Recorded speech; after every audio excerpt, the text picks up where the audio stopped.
Hi friends, welcome back to my channel. ఈరోజు topic వచ్చేసి April 22 current affairs video. ఈరోజు first topic చూస్తే కనుక ఏప్రిల్ 22 యొక్క స్పెషాలిటీ ఏంటంటే వరల్డ్ ఎర్త్ డే. ఏప్రిల్ 22 జరుపుకుంటాము. ఈ డేని వచ్చేసి 1970 నుంచి ప్రారంభించారు ఈ ప్రపంచ ధరిత్రి దినోత్సవాన్ని జరుపుకోవడం. అయితే ఇక్కడ యుఎస్ సెనేటర్ అయినటువంటి గెలార్డ్ నెల్సన్ అనే వ్యక్తి దీన్ని ప్రారంభించడం జరిగిందనమాట. ఈ వరల్డ్ ఎర్త్ డేని 1970 నుంచి జరుపుకోవడం. మరి ఈ ఇయర్ 2025కి థీమ్ వచ్చేస్తే అవర్ పవర్ అవర్ ప్లానెట్ వచ్చేసి థీమ్ అన్నమాట. గుర్తుంచుకోండి, వరల్డ్ ఎర్త్ డే యొక్క థీమ్. నెక్స్ట్ కరెంట్ అఫైర్ 2024-25 ఆర్థిక సంవత్సరంలో వాహన ఎగుమతులు, భారత్ నుంచి వాహన ఎగుమతులకు సంబంధించిన డేటా అనేది ఇవ్వడం జరిగింది. అదేంటంటే ఇక్కడ 2024-25 ఆర్థిక సంవత్సరంలో ఈ వాహన ఎగుమతులు ఏవైతే ఉన్నాయో వృద్ధి చెందడం జరిగింది అన్నమాట. 19% అనేది గ్రోత్ కనిపించడం జరిగింది 2024-25 ఇయర్లో వాహన ఎగుమతులు. టోటల్గా ఎంత అంటే 19% అనేది పెరిగి 53 లక్షలకి చేరడం జరిగింది వాహన ఎగుమతులు. 2023-24 ఆర్థిక సంవత్సరంలో చూస్తే కనుక 45 లక్షల వాహనాలు అనేది ఎగుమతి చేయడం జరిగింది. నెక్స్ట్ 2024-25 ఆర్థిక సంవత్సరంలో చూస్తే కనుక 53 లక్షలకు పైగా వాహనాలు అనేది ఎగుమతి చేయడం జరిగింది మన భారత్ నుంచి. నెక్స్ట్ కేంద్ర గణాంకాల శాఖ ఒక రిపోర్ట్ని రిలీజ్ చేయడం జరిగింది. అదేంటంటే భారత్లో పురుషులు మహిళలు 2024 నివేదిక, పురుషులు మహిళలకు సంబంధించి ఒక నివేదికని రిలీజ్ చేయడం జరిగింది. ఇక్కడ చూస్తే కనుక మహిళలది కేంద్ర గణాంకాల శాఖ రిలీజ్ చేసింది. కుటుంబ నిర్ణయాల్లో మహిళల యొక్క భాగస్వామ్యం ఏ విధంగా ఉంది అంటే గ్రామాల్లో చూస్తే కనుక 86% మహిళలు కుటుంబంలో ఏవైతే నిర్ణయాలు తీసుకుంటారో అందులో భాగస్వామ్యం అవుతున్నట్టు గ్రామాలలో తెలపడం జరిగింది. నెక్స్ట్ పట్టణాల్లో ఎంత పర్సెంటేజ్ ఉందంటే ఇది 88% అనేది ఉంది. అంటే పట్టణాల్లో వచ్చేసి ఎక్కువగా ఉంది, గ్రామాల్లో కొంచెం తక్కువగా ఉంది. నెక్స్ట్ కేంద్ర మంత్రివర్గం ఏదైతే ఉందో అందులో కేంద్ర మంత్రివర్గంలో మహిళలు ఎంతమంది ఉన్నారు? 2013లో చూస్తే కనుక 12% మహిళలు, 12% మహిళలు కేంద్ర మంత్రివర్గంలో ఉండేవారు.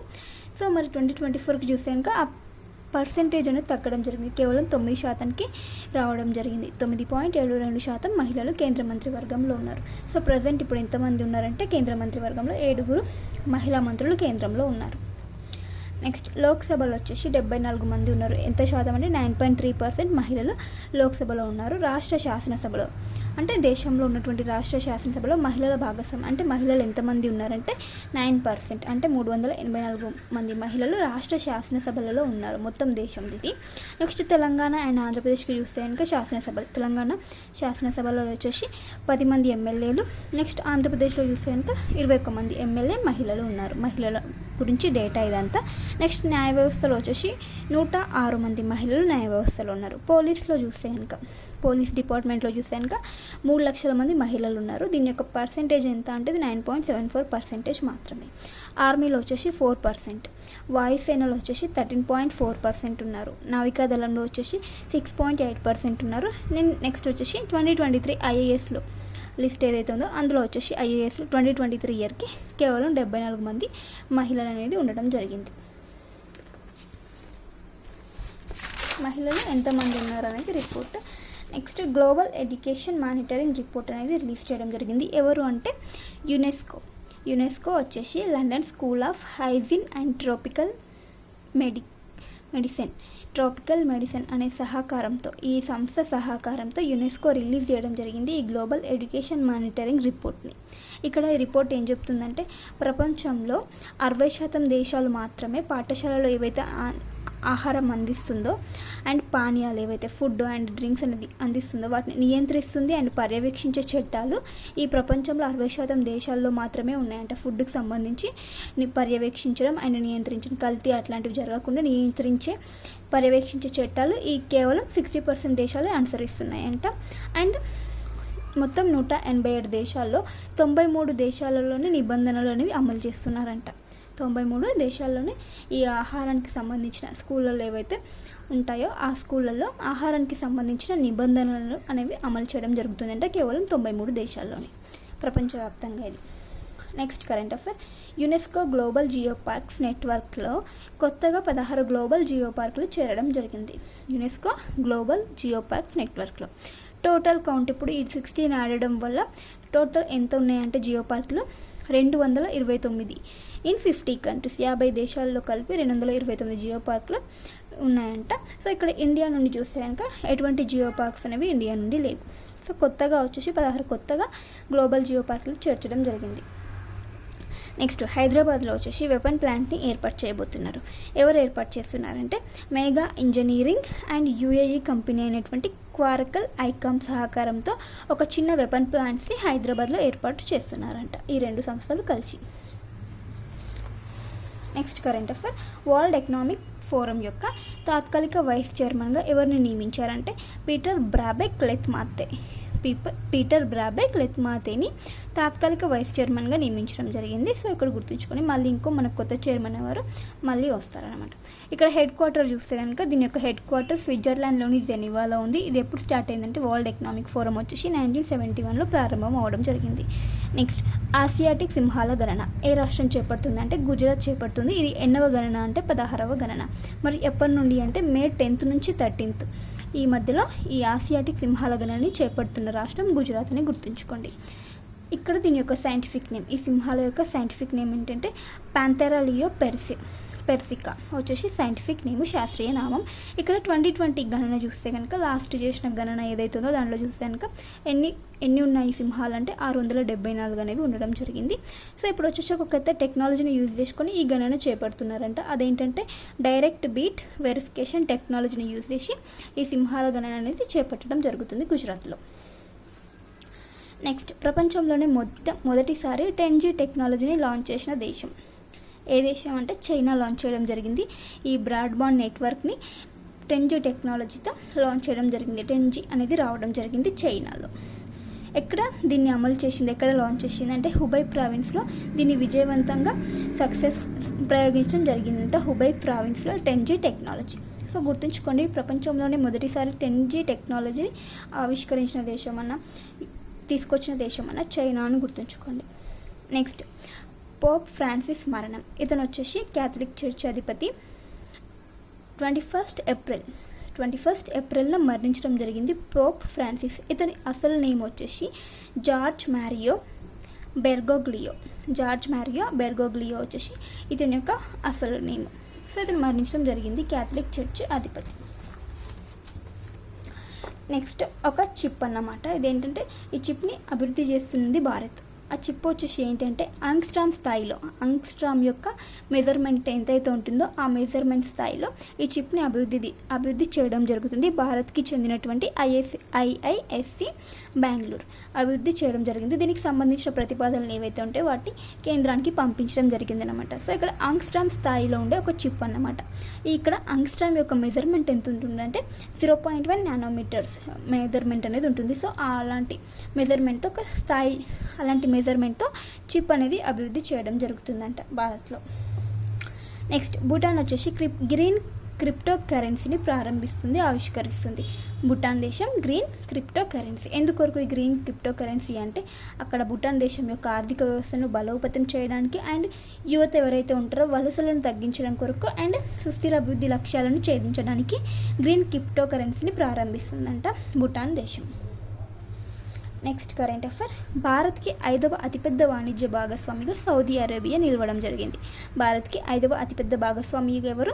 సౌదీ అరేబియా 2023-24 ఆర్థిక సంవత్సరానికి గాను. ఇక్కడ చూస్తే కనుక మరి భారత్ సౌదీ అరేబియాకి ఎన్నవ భాగస్వామి అంటే 2వ అతిపెద్ద భాగస్వామిగా భారత్ నిలవడం జరిగింది. మన భారత్కి వచ్చేసి సౌదీ అరేబియా 5వ అతిపెద్ద భాగస్వామి. మరి సౌదీ అరేబియాకి భారత్ ఎన్నవ అతిపెద్ద భాగస్వామి అంటే 2వ అతిపెద్ద భాగస్వామిగా నిలవడం జరిగింది. సో ఈ డేటా వచ్చేసి కేంద్ర వాణిజ్య మంత్రిత్వ శాఖ ఇవ్వడం జరిగింది ఈ డేటాని. సో ఇక్కడ మనం చూస్తే కనుక భారత్కి సౌదీ నుంచి దిగుమతులు అయ్యేవి ఎంతవరకు దిగుమతులు అవుతున్నాయి అంటే సౌదీ నుంచి 31.42 బిలియన్స్ అనేవి దిగుమతి కావడం జరుగుతుంది. నెక్స్ట్ భారత్ నుండి ఎగుమతి అయ్యే వాణిజ్యం ఎంత అంటే భారత్ నుంచి ఎగుమతి, మన దేశం నుండి ఎగుమతి చేసే ఎంత అంటే 11.56 బిలియన్స్ అనేవి ఎగుమతి చేయడం జరుగుతుంది వాణిజ్య విలువ. టోటల్గా మొత్తం వాణిజ్య విలువ ఎంత అంటే ఈ రెండు దేశాలకు కలిపి అంటే 42.98 బిలియన్స్ అనమాట. ఈ రెండు దేశాల మధ్య మొత్తం వాణిజ్యం.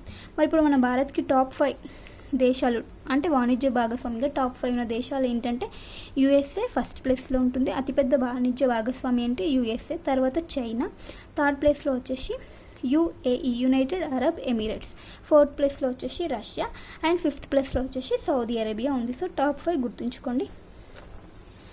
Next current affair. బియ్యంలో ఆర్సెనిక్ అనేది ఒక కెమికల్ అనేది పెరగడం జరుగుతుంది. బియ్యంలో ఆర్సెనిక్ అనేది పెరుగుతుందంటే దీనికి తాజాగా శాస్త్రవేత్తలు అధ్యయనం చేయడం జరిగింది. సో ఇక్కడ ఏంటంటే ఆర్సెనిక్ వచ్చేసి క్యాన్సర్ కారకాల్లో ఒక ముఖ్యమైన రసాయనం అనమాట. ఈ ఆర్సెనిక్ కారణంగా క్యాన్సర్ అనేది రావడం జరుగుతుంది. దీర్ఘకాలికంగా ఈ ఆర్సెనిక్ తీసుకోవడం మనుషుల్లో స్థాయిలో పెరుగుతూ ఉంటే క్యాన్సర్ అనేది రావడం జరుగుతుంది అనమాట. సో ఇక్కడ ఆర్సెనిక్ స్థాయిలు పెరగడానికి వాట్ ఈస్ ద రీజన్ అంటే ప్రపంచ ఉష్ణోగ్రతలు 2 డిగ్రీలు పెరిగితే కనుక నేల నిర్మాణంలో ఏవైతే ఉంటుందో మార్పులు అనేది రావడం జరుగుతుంది. అండ్ తద్వారా కార్బన్ డైఆక్సైడ్ స్థాయిలు అనేది పెరగడం జరుగుతుంది. సో కార్బన్ డైఆక్సైడ్ స్థాయిలు పెరిగినప్పుడు వరి మొక్కలు ఏవైతే ఉంటాయో ఆర్సెనిక్ని ఎక్కువగా గ్రహిస్తాయంట వాటర్లో. సో తద్వారా బియ్యంలో ఈ ఆర్సెనిక్ స్థాయి అనేది ఎక్కువగా పెరుగుతుంది. సో ఈ ఆర్సెనిక్ స్థాయి కారణంగా ఎలాంటి వ్యాధులు వచ్చే అవకాశం ఉంది అంటే ఈ ఆర్సెనిక్ స్థాయి ఎక్కువగా కావడం వలన క్యాన్సర్ అండ్ గుండెకు సంబంధిత వ్యాధులు, మూత్రపిండాల సంబంధిత వ్యాధులు అనేవి రావడం జరుగుతుంది ఈ ఆర్సెనిక్ వలన. ఇంకొకటి ఏంటంటే 2050 నాటికి ప్రపంచంలో ప్రతి 5గురిలో ఒకరికి ఈ క్యాన్సర్ అనేది రావడం జరుగుతుందంట ఈ ఆర్సెనిక్ కారణంగా. సో చాలా డేంజరస్ రసాయనం అన్నమాట. లోహాలతో కూడినటువంటి మెటల్స్తో కూడినటువంటి ఒక రసాయనం arsenic. Next current affair. Automatic number plate recognition విధానం, ANPR అనే విధానం. సో ఇదేంటంటే టోల్ ప్లాజాలో ఇప్పుడు టోల్ అనేది కలెక్ట్ చేసుకోవడానికి ఇప్పుడు వెహికల్స్ అనేవి ఆగాల్సి వస్తుంది. సో ఈ విధానం కారణంగా ఆటోమేటిక్ నెంబర్ ప్లేట్ రికగ్నైజేషన్ అనే విధానం కారణంగా టోల్ ప్లాజాలో వాహనం ఆగాల్సిన అవసరం లేదంట. సో దీనికి సంబంధించి డేటా ఏంటంటే May 1st అమల్లోకి వస్తుంది ఈ విధానం అన్నట్టు చెప్పడం జరిగింది. కానీ ఇప్పుడు ఇది అమల్లోకి రావట్లేదంట. May 1st 2025 మే మంత్లో అమల్లోకి రావట్లేదన్నట్టు డెసిషన్ చెప్పడం జరిగింది. Ministry of roads and highway మంత్రిత్వ శాఖ చెప్పడం జరిగింది. సో ఇక్కడ మనం గుర్తుంచుకోవాల్సింది ఏంటంటే ఆటోమేటిక్ నెంబర్ ప్లేట్ రికగ్నైజేషన్ విధానం అంటే ఏంటి, టోల్ ప్లాజాలో వెహికల్స్ అనేవి ఆగాల్సిన అవసరం లేకుండా టోల్ అనేది అవ్వడం జరుగుతుంది. సో దీనివల్ల ఈ విధానం కారణంగా ఆగాల్సిన అవసరం అనేది ఉండదు. Next current affair. ఇస్రో యొక్క క్రాప్ ఫ్రేమ్వర్క్. ఇదేంటంటే ఈ ఫ్రేమ్వర్క్ ఏంటంటే భారతదేశంలో పంటలు అనేది పర్యవేక్షిస్తుందంట. సో దేన్ని యూజ్ చేసి అంటే శాటిలైట్స్ని యూజ్ చేసి ఈ పంటల పర్యవేక్షణ అనేది జరుగుతుంది అన్నమాట. సో ఒక క్రాప్ ఫ్రేమ్వర్క్ అనేది ఇస్రో చేపడుతుంది. ఇందులో వచ్చేసి పంటలు నాటడం, వృద్ధి ఏ విధంగా ఉంది అండ్ కోత దశలను రియల్ టైంలో పర్యవేక్షిస్తుంది అనమాట. ఈ క్రాప్ ఫ్రేమ్వర్క్ టెక్నాలజీ రియల్ టైంలో నిజ సమయంలో పర్యవేక్షించే ఒక సాంకేతిక పద్ధతి అన్నమాట. సెమీ ఆటోమేటెడ్ సాంకేతిక పద్ధతి. ఇందులో భాగంగా కొన్ని ఉపగ్రహాలు ఉన్నాయి. అవి ఏంటంటే మనకి డేటాని ఇవ్వడం జరుగుతుంది. EOS-04 అనే ఒక ఉపగ్రహం రాడార్ ఇమేజింగ్ డేటాని ఇవ్వడం జరుగుతుంది. రాడార్ ఇమేజింగ్ ద్వారా డేటా అనేది ఇవ్వడం జరుగుతుంది. నెక్స్ట్ EOS-06 అనే ఒక ఉపగ్రహం సముద్ర మరియు భూమి యొక్క పరిస్థితులను అధ్యయనం చేస్తుందన్నమాట. సముద్రాన్ని మరియు భూమిని పరీక్షిస్తుందన్నమాట ఈ EOS-06 అనే ఉపగ్రహం. నెక్స్ట్ వచ్చేసి రీసోర్స్ ఈసాట్ అనే ఉపగ్రహం వచ్చేసి ఉన్నత హై రిజల్యూషన్ డేటా అనేది ఇవ్వడం జరుగుతుందన్నమాట ఇస్రోకి. సో క్రాప్స్కి సంబంధించినటువంటి ఒక ఫ్రేమ్వర్క్ ఇది ఇండియాలో. నెక్స్ట్ జాతీయ పంచాయతీ అవార్డు వచ్చేసి ఆంధ్రప్రదేశ్లో ఉన్నటువంటి ఒక గ్రామ పంచాయతీ గొల్లపూడి గ్రామ పంచాయతీకి రావడం జరిగింది. ఏ జిల్లా అంటే ఎన్టీఆర్ డిస్టిక్లో ఉన్నటువంటి గొల్లపూడి గ్రామ పంచాయతీకి జాతీయ పంచాయతీ అవార్డు 2025 ఇయర్కి గాను రావడం జరిగింది. సో April 24 పంచాయతీరాజ్ దినోత్సవం సందర్భంగా ఈ అవార్డుని అనేది ఇవ్వడం జరుగుతుంది అనమాట. ఎవరి చేతుల మీదుగా అంటే ప్రధాని నరేంద్ర మోదీ గారి చేతుల మీదుగా ఈ పంచాయతీరాజ్ దినోత్సవం రోజున ఈ జాతీయ పంచాయతీ అవార్డు అనేది ఇవ్వడం జరుగుతుంది. సో ఇక్కడ ఈ గొల్లపూడి గ్రామ పంచాయతీ వచ్చేసి 3rd ప్లేస్లో ఉండడం జరిగింది. Next current affair. NTPCతో యాక్సిస్ ఎనర్జీ ఒప్పందం. ఈ NTPC అనే సంస్థతో యాక్సిస్ ఎనర్జీ ఒక కొనుగోలు ఒప్పందం అనేది చేసుకోవడం జరిగింది. దీనికి సంబంధించి అంటే 300 మెగావాట్ల పునరుత్పత్తి విద్యుత్కి సంబంధించి కొనుగోలు ఒప్పందం వచ్చేసి NTPCతో చేసుకోవడం జరిగింది యాక్సిస్ ఎనర్జీ అనే సంస్థ. టోటల్గా ఎంత వర్త్ అంటే 6,000 కోట్ల పెట్టుబడితో ఒక ఒప్పందం అనేది జరిగింది ఈ 2 సంస్థల మధ్య. నెక్స్ట్ మాల్ పంచాయతీ 2025. జాతీయ పంచాయతీ అవార్డు రావడం జరిగింది మాల్ పంచాయతీకి కూడా. సో ఇక్కడ మాల్ పంచాయతీ ఏ రాష్ట్రంలో ఉందంటే తెలంగాణ రాష్ట్రంలో ఉంది. ఏ డిస్టిక్ అంటే రంగారెడ్డి డిస్టిక్లో ఉంది. సో యాచారం మండలంలో ఉన్నటువంటి ఈ మాల్ పంచాయతీకి ఆత్మనిర్భర్ పంచాయతీ ప్రత్యేక విభాగంలో ఈ అవార్డు అనేది రావడం జరిగింది, స్పెషల్ కేటగిరీలో. సో గుర్తుంచుకోండి. అండ్ ఇక్కడ ఈ మాల్ పంచాయతీకి 1 కోటి ప్రోత్సాహక బహుమతి కూడా ఇవ్వడం జరుగుతుంది, 1 కోటి రూపాయలు.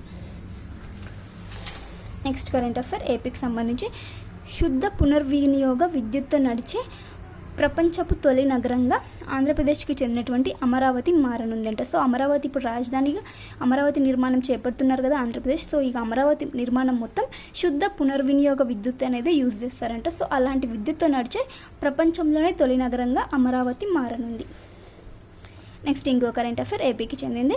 అంగన్వాడీలకు గ్రాట్యుటీ అమలు చేసిన 3వ రాష్ట్రంగా ఆంధ్రప్రదేశ్ నిలవడం జరిగింది. అంగన్వాడీలు ఏవైతే ఉంటాయో వాటికి గ్రాట్యుటీ అనేది అమలు చేసిన 3వ రాష్ట్రంగా ఏపీ నిలవడం జరిగింది. సో ఇంతకుముందు వచ్చేసి ఇలాంటి గ్రాట్యుటీలను అమలు చేసిన రాష్ట్రాలు ఏంటంటే కర్ణాటక అండ్ గుజరాత్. అంగన్వాడీలకు గ్రాట్యుటీలను అందించడం జరిగింది. అంటే ఇప్పుడు 3వ రాష్ట్రంగా ఆంధ్రప్రదేశ్ కూడా నిలవడం జరిగింది. సో ఇవన్నీ ఫ్రెండ్స్ వీటి ఇంపార్టెంట్ కరెంట్ అఫైర్స్. వీడియో నచ్చితే ప్లీజ్ లైక్ చేయండి, షేర్ చేయండి, అలాగే సబ్స్క్రైబ్ చేసుకోవడం మాత్రం అసలు మర్చిపోద్దు. Thank you for watching. Bye bye.